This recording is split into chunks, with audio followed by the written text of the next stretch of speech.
Hello. So in this writing notes video, I'm going to talk about another teaching strategy that I've found really useful.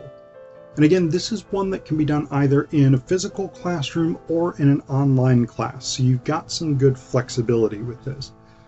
Now this activity involves having students write a practice email to an instructor. Basically, it can be any sort of practice email to anyone about anything, but what I found is that one that's really good is to have them write to an instructor asking for an exam to be postponed.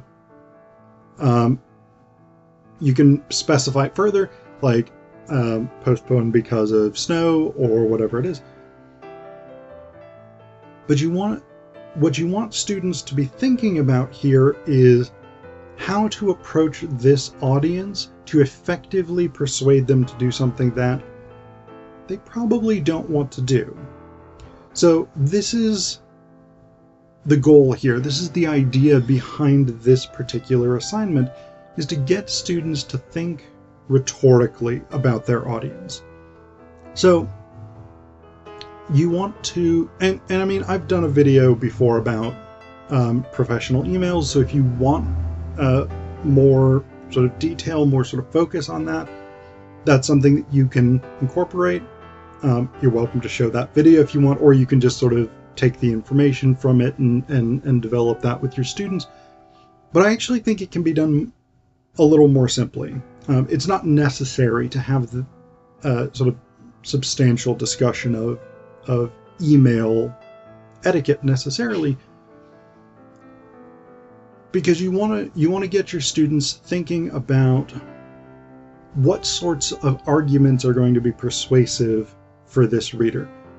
What are their values? What are their concerns? What do they believe is important? And what sorts of evidence can be brought to bear to build this student's case, to make this request? So again, this is good for basic rhetoric, learning basic rhetoric, things like the rhetorical appeals of ethos, pathos, and logos. This is good for learning things like paragraph structure, because you have to figure out how you're organizing and presenting this information effectively. It's good for audience awareness, which if you've watched some of my other videos, you know is one of the biggest things for me.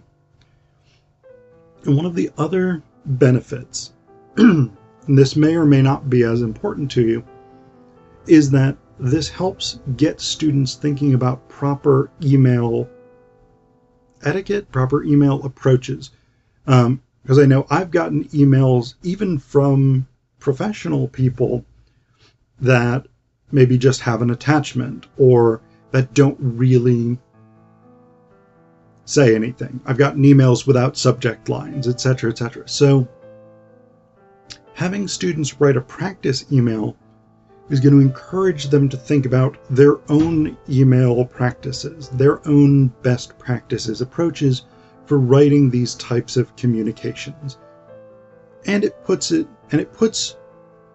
rhetoric into a real world context, where even though this is still a hypothetical situation where the student is asking to have a test postponed or whatever it is, it's a real world scenario that students can imagine themselves being in, and so getting that practice can be more useful for students than something that may feel more disconnected, like a rhetorical evaluation of a commercial or something like that. That's really useful and it teaches a lot of skills, but it also may not feel like a real-world document that students might be called upon to do in the future. And so the practice email has that benefit as well.